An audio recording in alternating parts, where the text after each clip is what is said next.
My wonderful, beautiful, amazing Aquarius. For today, I'm going to be doing the Vlad Dracula Tarot. Because we're heading off towards the beautiful All Hallows Eve spooky season.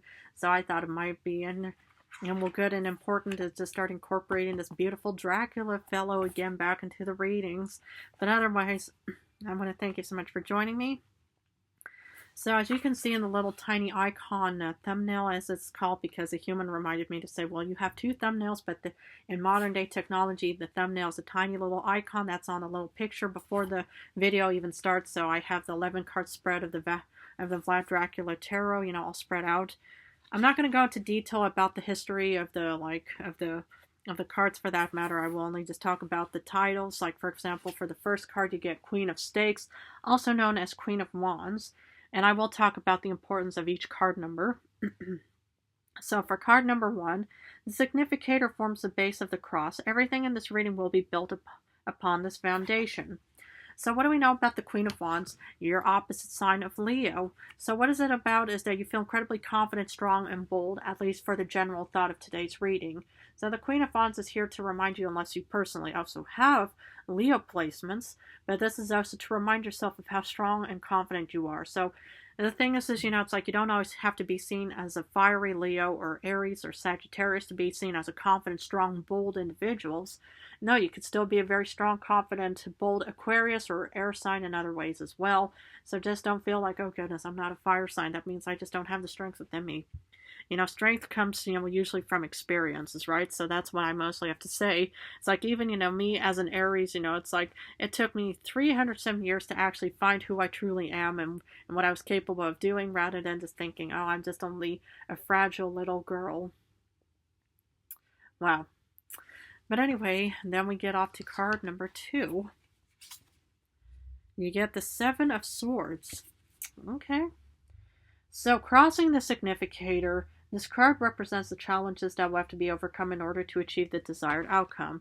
Well, what do we know about the 7 of Swords? On a positive note, it's like having this excellent, beautiful, strategic plan. But on the negative note, it's dealing with a con artist or deceptive individual. And what does a con artist, technically do? They have this very beautiful plan, to actually head towards their victims in other ways, so they can make sure that they can achieve the desired outcome or result of whatever it may be, and however it's going to be heading off towards them in other ways as well. But this is also to more or less just remind you in other ways to actually just, the challenge is to kind of actually have this excellent plan. Because this is you actually being in a confident position, but then when you have confidence, you also need to have a really good plan to make sure that you can keep up with the confidence instead of thinking, well, I'm confident, but I have no plan. The thing is then they, those thoughts and ideas more or less will just clash. I mean, unless you just think, well, I'm confident enough that I just kind of, believe in fate and destiny and energy and what have you and stuff like that. But here it is where you pretty much just need to kind of overcome the challenge of actually finding this excellent plan, to keep up your strong will, power, belief in yourself at least, or at least in your goal and voyage in other ways as well. Because for number 3, you get 4 of Pentacles. Okay. Card number 3 above the significator shows the skill or ability you'll need to have in order to achieve the desired outcome. Well, what do we know about the 4 of Pentacles? It's like being in a really comfortable position. And the thing is, it's like maybe you actually have to grow into this confidence. But like I've said, confidence is usually gained from experiences. It's not just suddenly handed to you from birth saying, here's the gift of confidence. No. Well, you pretty much just find your true strength within yourself when you know when the time hits and stuff like that. But it just shows that you also need to kind of remain as calm and relaxed and balanced in other ways, and try to to keep in a comfort and comfortable, mindset of thinking, okay, it's like, we have this, very beautiful plan and stuff like that, but we can't let ourselves just kind of, start, wasting, time and precious energy on just kind of, panicking and stuff like that, because there's really no reason behind that. So, yeah, it's just kind of maybe do some mindfulness, maybe do like some of these yoga techniques, maybe do a bit of a workout, maybe do a nature walk, maybe journal a bit, maybe talk to somebody, or maybe play with your fledglings or your pets in other ways. Just do whatever it is to kind of keep yourself as grounded as possible, because the Four of Pentacles is definitely an earth card and also known as a grounded card as well. Because then we get to number 4. Now, card number 4, and then you get the Fool, one of your beautiful cards, okay? So card number 4, this is the first bar of the cross, forming the basis of future and past events. This specific card represents present circumstances. Okay, the thing is it looks like that you're going to be taking a leap of faith. And so that's the thing is, you're pretty much kind of just in this risk-taking position, but you also have to kind of just keep yourself as, calm and grounded as possible. I mean, it's not like you're actually, leaping off of this rock into this ocean for that matter, but you're probably, going through different types of experiences, also known as taking a leap of faith, and risks, where maybe you are applying for jobs, or maybe you're actually, I'm heading down towards this new voyage or quest, wherever it's going to be guiding and leading you towards as well. But in current times, it looks like that you're in a risk-taking position, but that's actually a way better position than being stuck. This is 1,000 times way better than being in an Eight of Swords kind of position where you feel like, well, I have no idea where I'm supposed to go. At least you have the gift and opportunity of finally taking some kind of chance in your current position to actually head down towards, this planning of the Seven of Swords. Right. Then we get number 5, and you get the Ace of Cups. So this is the second bar of the cross. It shows the highest possible outcome and is an indication of what will be. Well, it's waiting for you in the end. Ace of Cups, abundance and new opportunities is being presented to you because you are actually taking a leap of faith. You're taking a risk. And the thing is, it's like how this one, ancient, saying goes, you'll always have a no, but you might eventually get a yes. I mean, that's one of actually what my father once told me, with anything, with any kind of like voyage, it's like in your current times, you're pretty much already in the no phase, but you might eventually find a yes phase, as long as you go about it and you take action, right? So I kind of wanted to throw in that tiny little ancient piece of advice from the form of a vampire. I don't know if you guys have any modern day equivalency to that, but it pretty much just, shows, okay, if you want to do something, you have to go about it. You can't just, sit around and just hope for the best. At least that would just be in the form of a suggestion. Because for number 6, you get immediate future, and you get the Page of Cups. Okay, immediate future is you're heading down towards this beautiful daydream of whatever it may be. But the thing is mind you, is that it's also just a bit of an illusion, as long as the proper steps and resources and tools are applied to this beautiful daydream.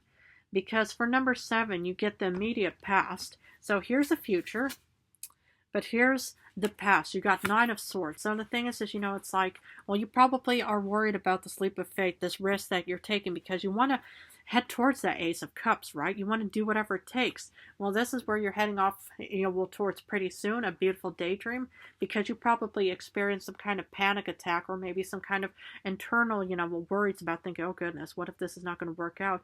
Blah, blah, blah. I know this pretty well myself. Why? Because of this upcoming performance that's going to be taking place on October 31st. The thing is that this is also my beautiful daydream. It says it's going to work out in my favor because, lately, even during rehearsals, even with this human pianist and stuff like that, I've been facing nothing but also worries and, just, oh goodness, is it actually worth it and stuff like that? Because even with being a performer myself, it's like you get the Fool, as I am taking a leap of faith in other ways, just like hundreds of performers are in this modern day world. But anyway, it's pretty much, as long as you go about it and you try something, because what I've mentioned to a lot of the zodiac signs in the past, or even in the past, a couple zodiacs before you, is a missed opportunity is far worse than a learning experience. Because at least, from a learning experience, you can gain insight to say, how can I improve it for next time? If you will miss an opportunity, how would you ever be able to learn from a beautiful outcome? Maybe it could have been a very beautiful outcome, because nothing ventured is nothing gained, in the sense from the Fool's perspective, where you pretty much just think, okay, I'm just going to try something. And that's far better, because eventually, it's like how, the ancient thing goes, this is already the no phase of thinking, okay, we're already in the no phase, but maybe we might eventually get a yes eventually. And that's where it's pretty much guiding you towards. And then we get 8 and 9. So number 8, This is about the distant future. You get Four of Swords. So you're going to be resting up and recovering in the future. And then with number 9, you get the distant past. So distant future. So pretty soon you're going to be resting up because in the past you got the Ace of Swords, one of your very beautiful cards of putting time and effort into something. Well, it took a lot of energy of actually pursuing this goal or daydream or this wish fulfillment in other ways as well. Because the thing is, it's practically about putting time and effort into anything. If you want to pass an exam, you have to apply, all of your time and energy and, really, go about studying. If you want to win an audition for any music or any kind of acting, you have to put time and effort into it. You can't just only assume, okay, I'm going to walk in and that you'll immediately get the grand prize of whatever it may be. No, it's pretty much, definitely about taking a leap of faith in other ways. But here you're going to be, recovering, in the end and stuff like that, because in the past, well, you did a lot of research, you did a lot of hard work, you applied everything what you've gained, and you're putting it to the test of the leap of faith. Because then we get the final of all finals of 10 and 11. Oof. 3 of Swords. Potentially, ending. Heartbreak in other ways, but this is one of the cards I pulled for the Vampire. And then you get the 2 of Pentacles. So this is kind of, the learning moment. So you took a leap of faith and it might not be benefiting or working out in your favor, but as long as you actually tried something, you gained insight, experiences for that matter. So yeah, it's like, it's not always going to be guaranteed that you're going to be, always winning, the grand prize of anything, whether it's that beautiful, job or career or voyage that you headed down towards in other ways.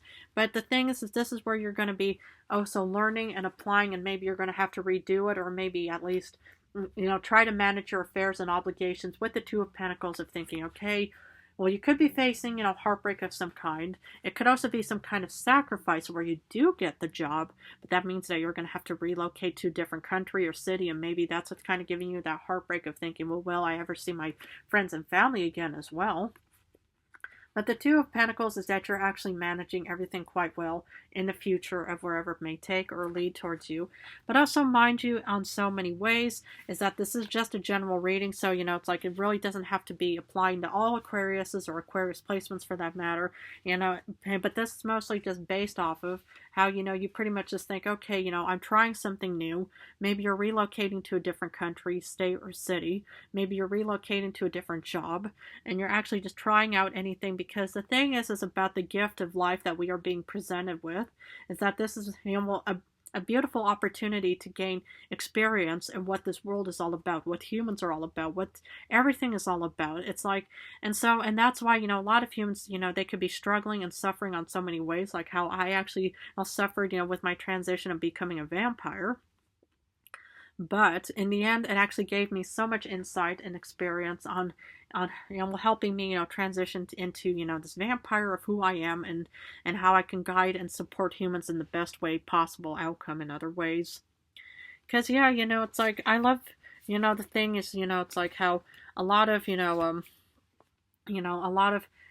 people, they tend to kind of just think, oh goodness, I don't think I'm actually, qualified, to actually approach this voyage, because I just don't have enough experience. I just don't know if I can handle it and stuff like that. But always, just, try to see what you can make out of anything, right? And that's kind of, the opportunity and the gift, that's being presented with you, is that beautiful opportunities kind of gift in other ways as well. Okay. My beautiful Aquariuses, I'm going to have to leave it at this for now. But if this reading resonated for Aquarius placements, please feel free to, subscribe to my channel if you want more insight and experience, knowledge from a person. From your, your vampire or your personal tarot reader, for whoever I am in your life. But other than that, I want to thank you so much for joining me. I love you guys incredibly. Starting next week again, I'm going back to general readings and general love readings, and then every so often I'm going to bring back the Dracula, especially before the All Hallows Eve performance coming up. So I just want to already pre-invite you to the special occasion, even if it is on a virtual scale. Well, someday I hope to ever do it live, so then we could ever meet and greet each other personally. But other than that, I love you guys. Thank you so much for joining me today. I want to wish you all the best of luck. If it doesn't work out in your favor, just don't give up on hope. I see that you still are managing your affairs with the Two of Pentacles in other ways as well. But other than that, thank you so much for joining me, and I love you guys incredibly.